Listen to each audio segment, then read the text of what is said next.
keessa irratti hawaasni jedhee darba hundi keessanuu shirnaa godhaa jechuudha. Viidiyoo illee hojjechuu kan dhiise namoonni hedduu. Maakiin tokkummaa natu beeksisee jetteedhaan waa dhugaa tokkoon isinitti waraabbadha. Maakiin tokkummaa natu beeksisee waa dhugaa tokkoon isinitti yeroon uummataa wal baru keessatti yeroo nan naqee olla gottotti jechuudha. Na harkisaa turte. Nama dabalachuuf yarasi mana uwwisuu fi waan mana uwwisuu fi na harkisaa turte jechuudha. Ammana jiraayyuu naqun ture jooyi nu dhaqeen godhun ture. Dhuguma isitti man dandeetii kiyyaa hin fammase waan ta'eef sinii galee dandeetii kiyyaan wallaahi billaahi na gottotti jechuudha. Gaafan gaafadhu guyyaan maakitti erga dheessine guyyaa 2-3 hin caalu. Sinii galee sasin feeme sinii godheetti. Barbaadamee waan mana si uwwisuuf walla harkisaa turte jechuudha. Sa dhugaa isitti man natu beeksisee miti wallaahi billaahi dhugaan isitti maa jiran. Sinii galee olla harkisaa turte jechuudha. Olla harkiftee ol seene mana si takka nama tokkotti. Kuni dadhabina natu beeksisee anjiraachuu maakii bakka itti fooloo godhe mana dooftora silii keessatti fooloo godhe takka fooloo godhe hin beeku. Achumatti na deebiftee jechuudha mana dooftora silii keessatti eegan uummataa wal baree fixeen maakii fooloo godhe. Dhugaa walitti himna yoo ta'e jechuudha. Sinii galee maaliif namoota hedduu viidiyoo hojjetta waan ta'eef sirriitti waraabbadha. Sinii galee maakii mana dooftora silii keessatti fooloo godhe jechuudha. Fooloo godhe mana dooftora silii keessatti fooloo godhe. Eegan uummataa wal bare eegan fooloo rakkoo guddifadhe aga tokko dhibbaawwa iseenii jechuudha. Eegan uummata guutuu wal bare. Sinii galee eega sanaan maakii fooloo godhe maakiin natu beeksisee gaafa siin jettu nan saalfadhe jechuudha. Sinii galee inni lammaffaa immoo wanna na ajaa'ibu keessaa jechuudha. Si wajjin taphachuun balleesseetti. Wallaahi rabbiin nagaan bakka kanaan an kaasin gaafa sanas maakii geemii natti ergi malee ani ittiin ergine. Kaan saniin godhe dheekee kabajan qabuufanii irraa qabee jechuudha. Gaafa geemii waliin taphanni na arrabsiisu sana isheetu natti erge. Wallaahi billaahi ani ittiin ergine. Harki kiyya kun acitu. Isheetu natti erge harka isheetiin natti ergite. Absektiin godhe ani immoo natti ergite jennaan. Maali gaafi gaafatta gajettan fi isiin akkan gaafi gaafadhu barbaadda mana siin barbaadinaa siin. In seenaa dhugaan seenaa siin. Kabajan qabuu fi eenyu godhe jechuudha. Wanni isin irratti sababa interview gootee fi jettan warri inda goggortan sababan geemii injifadheef giiftiin naa kenname naaru warri kaayiroo kun siin waamzaa hajii baabnaan inaaru gaafa giiftiin sii kenname seera jiraati. Kun beekamaadha. Namni makiinaa 1,000 sii kenninaan namni waan 1,000 sii kenninaan inaaran seera kaayirooti. Maalii wal dhaba warri kaayiroo seera kaayirooti inaarama seera isaati wal lolama. Amma yeroo hedduu jarri mubaarak wanta arge sababa giiftii wal lolaa oolu jechuudha. Eegasii wajjin nyaattee wajjin dhudhi eega tiiktookiin dhufee badee jechuudha. Sinii galee an sababa kanaafi akkan maakii sanan beeksise jettu nuti si beeksise jettu an dandeetti kiyyaan hin fammase. Dandeetti kiyyaan hin fammase eenyu nuna beeka. Nama rabsee hin fammasne adaana fammasiisaa hidhee hin fammasne dandeetti kiyyaan. Kana sirriitti hubachuu qabdi maakiin. Sinii galee kana sirriitti hubachuu qabdi. Inni namni kamiyyuu beeku eenyu nuu beeku. Manuma dooftora silee eegan uummataa wal baree naqe. Fakkeenyaaf dooftora siliidha miti irra caalaan feemesiin mana dooftora siliyyuu eegan uummataa wal bareen gastii isaa seen. Eegan uummata kiyyaa wal bare jechuudha. Sinii galee eega uummata eegan dandeetti kiyya uummatatti bahe eegan uummanni na argu eegalee mana dooftora siliyyuu seenuu eegal hin seenuu iyyuu gastii maakiin moolla gottotaa turte jechuudha. Yeroo nan karaa darbu moolla gottotaa turte ol galaa ture jechuudha akka nama tokkootti. Akka nama tokkootti natu beeksise gaafa jettu na saalfadhe jala saalfadhe jechuudha. Sinii galee afaan maaliitiin dubbattu Oromoon na beeka. Oromoon inni beeku sun maaluma ittiin jedha waan jedhamu natti dhaga'ame jechuudha. Sinii galee isa kanaaf viidiyoo irratti hojjechuu ka'een no viidiyoon hojjedhu edennise. Maaliif ani kana jedhe beektu? Nutu beeksise waan jette sana natu beeksise jette. Si wajjin taphachuu nan balleessee jette. Si wajjin taphachuu akka waan gad deebiteetti of ilaalte. Natti ergatte maaliin natti ergatte? Gaafa sana isiitu natti ergatte.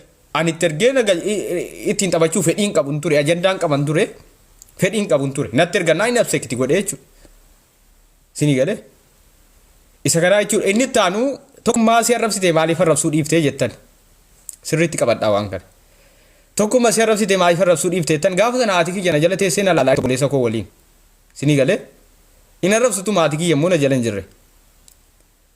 Sinii galee Aati kiyya na jala teessee na laalaa jirtu obboleessa kiyyaa waliin utuma na rabsira ta'e. Obboleessi kiyya na barreessaa ture jechuudha jira. Bayisiin jedha irtee ani argaan ture. Obboleessa kiyya bira waan jirtuuf obboleessi kiyya tiiktoo kiyya fooloo godhe waan na hordofuuf na jala teessee na daawwataa turte. Isii biratti afaan badaa dubbachuus hin danda'u. Utuma isiin hin jirrees immoo viidiyoon koo waan ciccitee olii gad uumamuuf ijoolleen obbolaan koo waan miidiyaa kana irra jiranu namoonni gurguddaa waan na hordofanuuf arrabni narraa hin bareedu waan nama kan arrabsuu dhiise. Inni sadaffaa an dhiiraa isheen dubartiidha. Isinii galee an dhiiraa isheen dubartiidha jechuudha. Yoo isin kan balleessite illee obsuu danda'uudhaan qaba.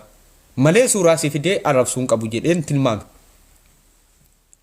Inni arfaffaa wannan deebisuurraa xiqqoo baricha qusadhee fi dhimma gandaatti deemtee dhen sodaadhe. Nan sodaadhe baay'ee waan gandaa kana hin jaalladhu waan ta'eef.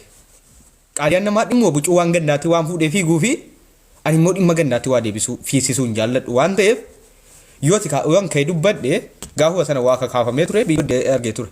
Garuu agalatooman ijoollee Harargee hedduu dhimma kanarraa dubbatan hin arge. Ijoollee Walloo dubbatan hin arge. Ijoollee Arsii dubbatan hin arge. Namoota fooloo koon qabne gaayyaa haaranii jaraa viidiyoo waraabuu hin arge. Jaraa viidiyoo waraabuu hin arge. Ani ijoollee osoo maakiin natti darbite wallaahi Hamzaa Hajiitti bilbilan. Hamzaa Hajii kunuuna jala ramiti osoo jechuun osoo maakii kanatti keessaa naare utuu hin arrabsiniin dura arrabsuuf utuun karoora qabaadhe Hamzaa Hajiitti ijoollee Harargee qaqqaalii kana jira waan ta'eef Hamzaa Hajii narraa dhorgeedhe Hamzaa Hajiitti bilbila. Ijoollee Harargee qaqqaalii tan bilbila jechuudha. Bilbileen narraa dhowwaa nan arrabsiisinaa narraban fedhuun jedhan ture. Isa kanaafi namoonni hedduun fa'aa in sodaatteedhe namoota natti barreessitu. Namoota na arrabsee jira. Maaliin maakii arrabsuu diddeedhe. Anan mallee arrabsuuf iju uummata kiyya kabajan qabu. Amma bootaan qabu jechuudha. Ammas illee arrabsuun qabu. Sababni isaa maali yoo jettanii uummata isin na tuffachuu dandeessu malee uummata gurguddaan akka na hordofu waan an beekuuf uummata kiyya osoo hin taane abbaa naaf ta'a waan na hordofan waan an beekuuf afaan badaa dubbachuu hin danda'u. Inni taanu hordoftoonni koo arrabaan nan barre ammas. Hordoftoonni koo arrabaan nan barre. Yoon kee waa arrabse amala haaraa kootti ta'e hordoftoota kooti wal dhabuu hin danda'a. Isin anaa waa arrabsuu nan barre. Anaa waa gandaatiin gandaan nama qoodee gandana arrabsuu nan barre. Isa kanaaf isin haaraa ta'uu waan hin danda'uuf kabaja isinii qabuuf nama na arrabsee deebiin deebisu. Inni taanu namoonni nama arrabsan kamiyyuu akka injifatamaa ta'an beekuudhaa qaban. Inni guddaan namoonni nama arrabsan kamiyyuu injifamaadha jechuudha. Namoonni gaafa injifatamanii si arrabsu aboosu maalee uummaana egaa. Gaafa injifataman si arrabsu. Infokkataa foolli kee akkasii miidiyaa yuun ta'utti maakii. An of gaa'edheen ofitti amana. Of gaa'edheen ofitti amana. Mucaa waan gaafa sana ciniin hin beeku malee daftee waan nama arrabsitu natti hin fakkaattu eegasii. Muumamuun kaansariin guddaan Kaayiroo keessatti namaa giiftii sii kennu arguudha. Yeroo hedduu kaansariin guddaan namni baaboo tokko maasii kenneedhanii haaru Kaayiroo keessatti siinoo nama tokko baaseera ijoollee tiktookaraa irratti geemii taphatan hin jedhe malee. Yeroo hedduu mee wal dhabdee ijoollee Kaayiroo laalaa eega tiktookiin dhufeeti jechuudha. Giiftii irratti wal dhabu. Giiftii abaaboon tokko namaa wal darbatamnaan jedhi maraataniiru. Isinii galee? Ana mallee maakii obboleettii kiyya qaaliidha. Osoo isin geemii galtee osoon argee amma argee itti ergeen maalii fi maana loltee maalii sobbina beeksisee jette ani situ ol harkisi malee mana keetu yeroo hedduu situ ol harkisa amman ergadhee seene guyyaa 2-3 hin caalu isayyuu dhimmaaf sitti seene si galee guyyaa tokko kan interviewuun godhu ijoolleen girgirii danees naan kenna buuftee kaate isa lolaa jirtu jechuudha. Uummanni koomentii dhugaasee ol harkifte deebiftee jechuudha. Deebiftee ol harkifte isa girgiriin bu'e mana sitti. Si galee deebi'een olitti seene jechuudha. Kanaaf maakiin dogoggorri si guddaan na arrabsuu caala maakii wanti si dogoggorte inni guddaan natu beeksise jette sana hin mucucaatte. Inuma bilti mataadhaan dhaabbatte. Natu beeksise. Wayisiisa qofa dogoggorte maakiin. Si galee wanti si na arrabsuu argaayya waan sobaa dubbatte natu beeksise jette sana matumaan dhaabbatte hin dogoggorte hin mucucaatte. Si galee arrabsaan jiru gaas.